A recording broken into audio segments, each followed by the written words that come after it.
Would you like to 10x your productivity and stop feeling so overworked and overwhelmed? Welcome to the Extreme Productivity Podcast with New York Times bestselling author and Inc. 500 entrepreneur, Kevin Kruse. Hey there, Kevin Kruse here. I've been listening to the Lumineers lately, so I feel like I need to say, hey, ho, after their best-selling song. I want to know, have you been binge listening? I get that a lot. People emailing me and saying that they are binge listening to all the episodes at one time. I guess because they're so short. I think the long ones run to 20 minutes. Some are 5 or 10 minutes. And they're only released once a week. I usually they're released on Wednesdays, although I feel like you need these at the start of your week as a pep talk to dive into the week, or maybe it needs to be even shorter, but it's every day so you can get a pep talk on your way to work or something. I don't know. I got to think about the format of this show. But for now, you know that in the last episode, we talked about why time is even more important than your health. And in this episode, we have a very powerful topic. We're going from the light one last week to a deep one. How to turn your goals into daily M.I.Ts. But first, usually I remind you to sign up for my newsletter at masteryourminutes.com. But today, I want to say, did you know that I also post frequently over on Facebook? What you want to do is go to my official page, not my personal profile. I don't do business stuff there. Just go to facebook.com/Kruse author, and that's Kruse author, Kruse author, and hit like. Or if you're on Instagram, by the way, just find Kevin Author, or even on Snapchat, search up Kevin Author and add me over there. There. On to the show. Listen, I think you need to rethink or I don't know, think deeper about goal setting. So you've probably heard, we've all been taught about the value of setting goals that are SMART goals. SMART is the acronym: specific, measurable, achievable, realistic, and time-bound. Now, I actually don't like the SMART goal acronym. I've got a couple of problems with it, but that's not what this show is about. SMART goals are better than vague goals or no goals, so that's not the point. But the problem I have is that what happens if you have too many SMART goals? I mean, inevitably, they're going to start to compete against each other. Your time and attention are going to fight among the and get spread out, diffused over multiple goals. And just because we know what our goal is, even if it's SMART, let's say I want to lose 10 pounds in 12 weeks. I want to pay off $10,000 of debt in the next year. Even if we have a SMART goal, it doesn't necessarily mean that you're thinking about what you need to do today. It doesn't necessarily mean that you're working towards your goal today. So that's where this idea of an M.I.T, a most important task, comes in.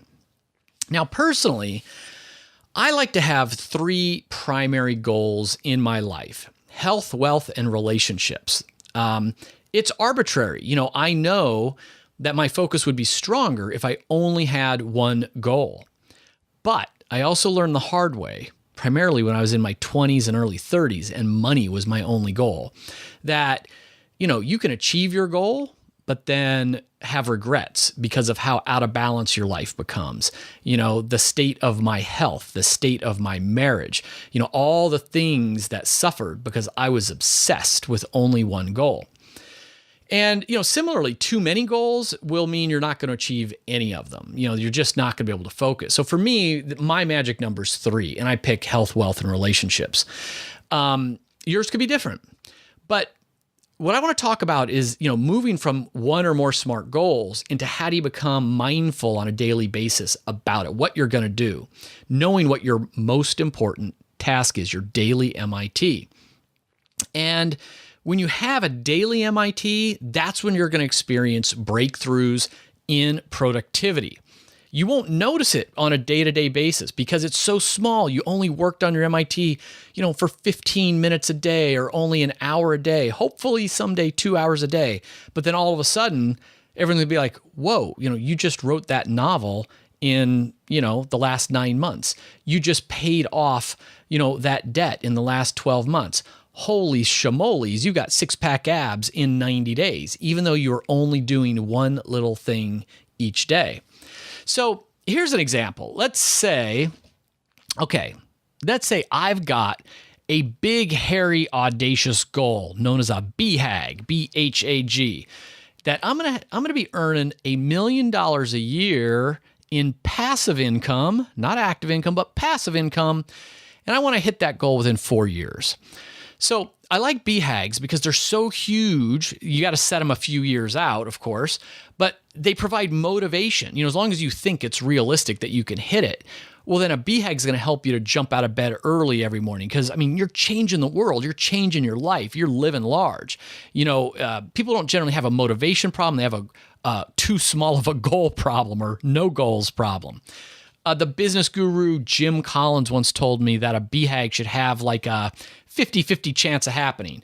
If it's too impossible, well, your brain's going to be like, I'm hitting that snooze button because, that thing ain't going to happen. And if it's too easy, well, then it's like, that's going to happen anyway. I'm not going to work extra hard today. So it needs to be on the fence, like 50-50. What I do today is going to count. So, I always start with a BHAG.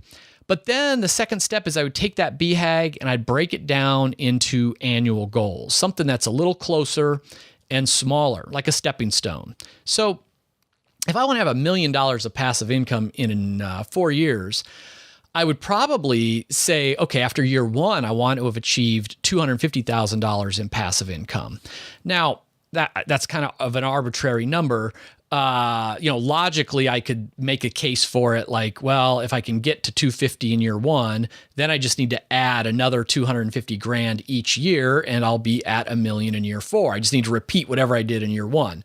That's logical. To be honest, we just use logic as a way to kind of justify our emotions. So I think my 1 year goal, let's just say it's 250, it's because I feel, again, like it's tough but realistic. If I just felt that that's just not going to happen, it wasn't realistic, I would probably set a goal for like $125,000. And I could find the logic to justify that. Well, the first year is going to be harder than the others, so it's a lower goal. But then I'm going to double it every year after that, or something to that nature. Anyway, so step 2 is breaking your BHAG down into an annual goal. And here is the key then is what is the enabling goal? So the outcome that has to happen is $250,000 of income. What has to happen to reach that goal?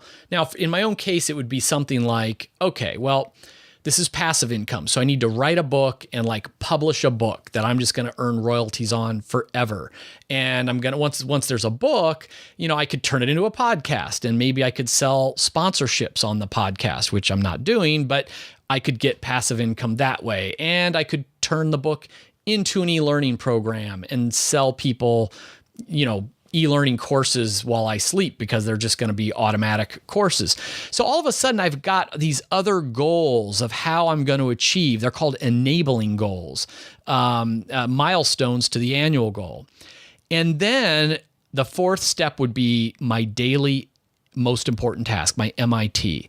So what item can I focus on? What task can I do today that would have the biggest leverage towards achieving one of these goals? So when I'm starting out, my daily M.I.T. would probably be write my freaking book, and I could get specific and I could say, my M.I.T. is to write 1,000 words on my book, or it could be time bound. I will spend 1 hour today working on my book.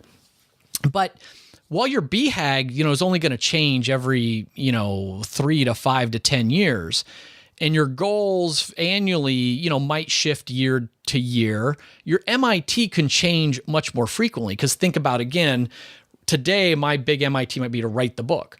Once the book is done, or a first draft's done, my M.I.T. might be, okay, today I need to find an editor. Or today, if that's already done, today I need to find a cover designer or find a publisher or find an agent, whatever it is that I'm going to do to publish this book.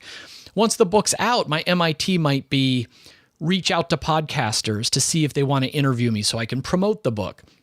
So that your MIT will change a lot. I mean, and realistically, like last year when I wrote the time book, I probably was really spending a lot of time, and the MIT was writing the book, for about 90 days. I mean, maybe even a little bit longer. But then it very quickly turned, to all the things that then happened to promote the book. One day it's a press release. The next day it's approving an ad. The day after that, it's a podcast interview, whatever that might be. So that's it. I mean, it's really setting your big, hairy, audacious goal that's going to motivate you to jump out of bed, breaking them into annual goals, figuring out what are the projects or the enabling goals that have to happen to hit your annuals. And the little goal is like your daily MIT. Which domino, if you tip it over, will set off that chain reaction. Now, if you're working in a big company, like what I just outlined is great for entrepreneurs, consultants, solopreneurs, et cetera. But how can you apply this if you're working for a big company? It's very similar. I mean, even if you're in a big company, you can still do some goal setting and some MITs. If you are a young salesperson, you're probably going to have an annual sales target. You're probably going to have a quarterly sales target. You might even have a monthly sales target. And working it backwards, a rookie salesperson, their daily MIT might be cold calling. That's the activity. That's the domino to knock over that's going to then yield, presentations and proposals and eventually sales. Again, it's like these 4 steps. And you can phrase it however you want. I will cold call from 8 to 12 every single day, or I will cold call 100 people by the end of the day. I will cold call nonstop until I get 10 people on the phone with me. I don't know, but think about a way to make it specific even as an MIT. What are other job roles? Look, if you're a startup, if you're a CEO, you might be working on a PowerPoint deck to go to an investor conference. If you're a student in college, maybe you're having trouble with a course and your MIT today is to find a tutor for calculus. Lord knows I should have had a tutor for calculus. One of my weakest grades, probably the weakest grade I ever had in college. But anyway, long time ago. So, how much time should you spend on your MIT? I think as much as you can get away with. Unfortunately, I think Seth Godin just had a blog post that he said something like, I'm too busy doing my job to spend time on my job or something like that. We all tend to chase all the things that are urgent, all the little things, all the easy things, all the quick things, and we tend to put off the important things, that domino that's going to help knock over the bigger domino on that chain reaction. I like to tell people, look, first of all, consistency is key. If you can only spend 15 minutes a day on your MIT, great, make it 15 minutes a day. I like to see people spend at least a solid hour. I think 2 hours is really good. Mark Pincus, told me, he's the CEO of Zynga, that the game company that they did Farmville. I'm not a big game player, so I'm sure they have some other hit that's out. But he says, he thinks you should be spending half of your time on your MIT. He says, listen, if you want to build great products, devote more than 50% of your work hours to product. Don't accept speaking opportunities if you can't justify them. It's so easy for all of us to accept things that are fun, or we justify it. Oh, it's good to network. Yeah, there's a lot of good things to do out there, but they're not as important as our MIT. So the takeaway is this. First, for me, stop rambling. Second, for you, set a BHAG, set an annual goal. What needs to happen this year for you to hit your annual goal? And then break it into your daily MIT. That is a smart system. All right, who wants some swag? I am sending out this week. I got an autographed book I'm sending out. I'm sending out some 1440 t-shirts. Others are getting stickers. I got a pile of random business books, all great books that are just sitting on my shelf that I want to find a good home. I'll even send you other people's books. I don't care.